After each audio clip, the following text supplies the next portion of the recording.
మీ అందరికీ గుర్తుండే ఉండొచ్చు, మన సినిమా అవార్డ్స్ లో ఒక కుర్రాడు చాలా సంవత్సరాల నుంచి అవార్డు రావడం కోసం ప్రయత్నిస్తూ ఉన్నాడు. మాయా బజార్ స్పూఫ్ లో చూశారు, గీతాంజలిలో చూశారు, మగధీరలో కూడా చూశారు, గబ్బర్ సింగ్ లో కూడా చూశారు.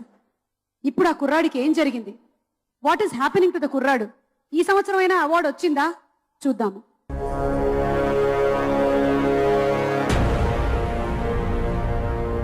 ఎన్నో జన్మల నుంచి మరదలు కోరుకున్న బెస్ట్ యాక్టర్ అవార్డుని సొంతం చేసుకోవాలని కళ్ళల్లోనే బతుకుతున్నాడు మా స్పూఫుల హీరో.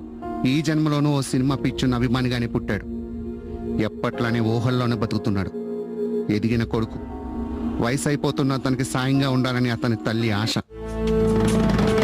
ఎవ్వడంట నిన్ను ఎత్తుకుంది, ఏ తల్లికి పుట్టాడో ఈ నంది కాని నంది, ఎవ్వరు కనంది ఎక్కడా వినంది, శూన్యరాయిందేమో గంగధరికి లింగమే కదిలొస్తానంది.